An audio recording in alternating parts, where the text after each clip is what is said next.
Oh,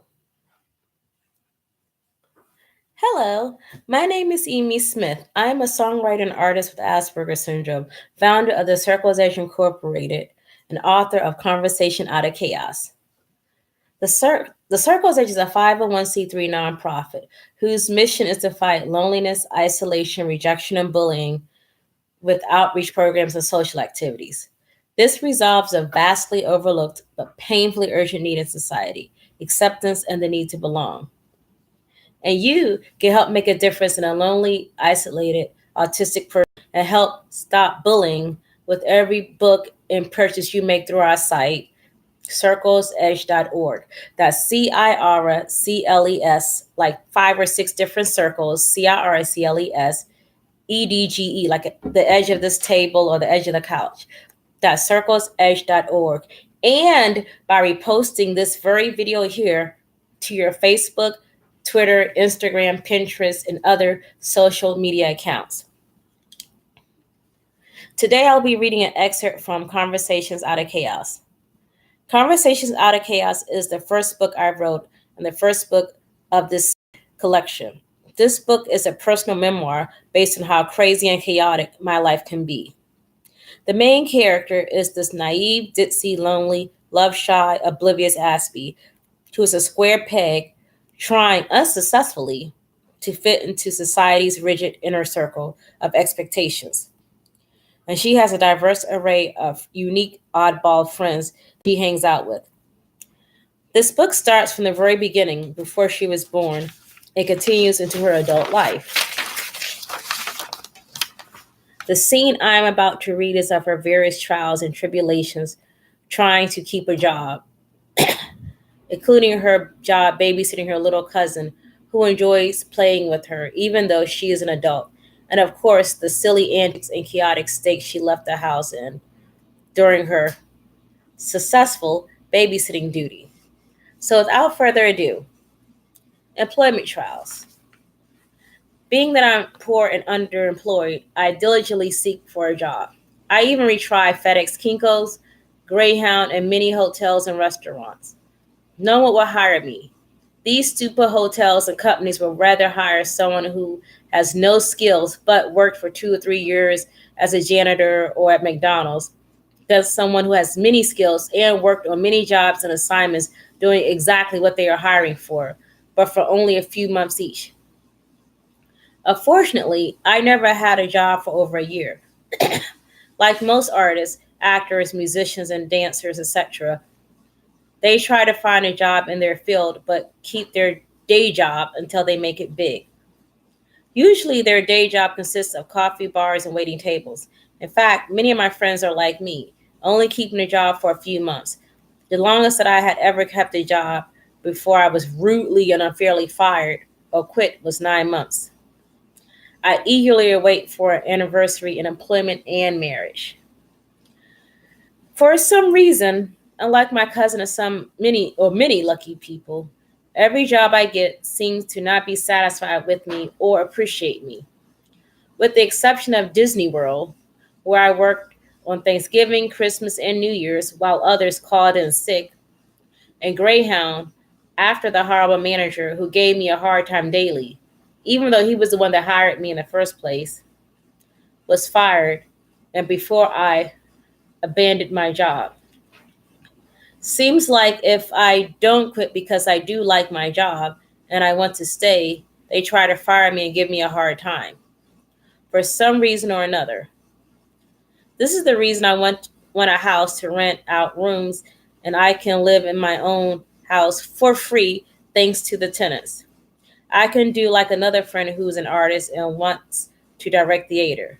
Like her, I can do my music and theater full time and not worry and depend on these jobs that don't want me in the first place.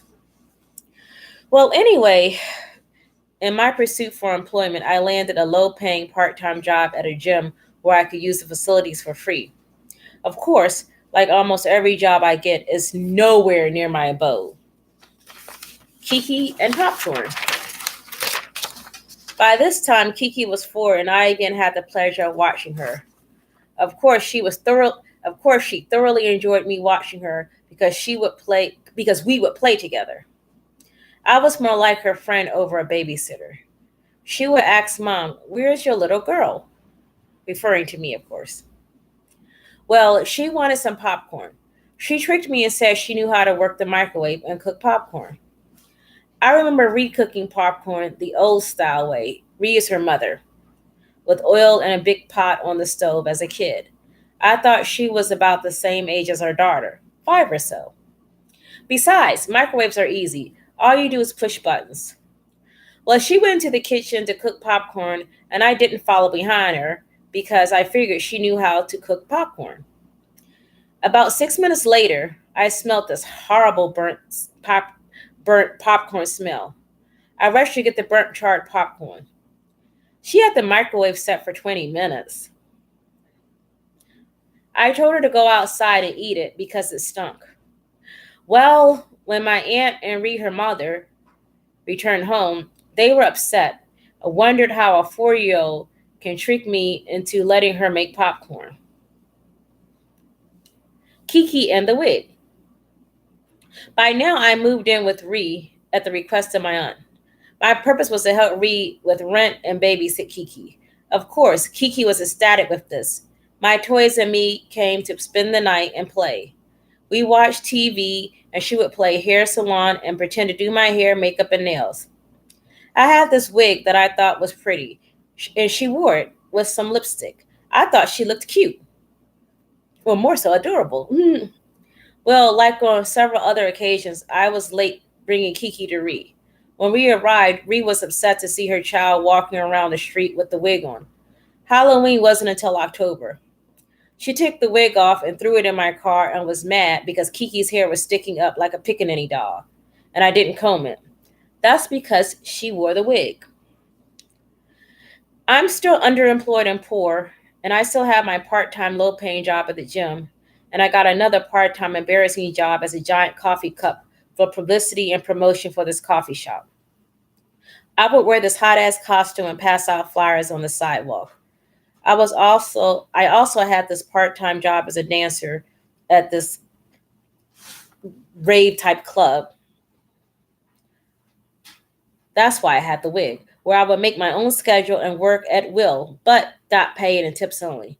My purpose for living with Ree was to help her with rent and Kiki. Of course, when rent was due, I was short on cash, so I gave Ree food stamps for rent. Of course, she was pleased, and I then needed to find yet another abode. Well,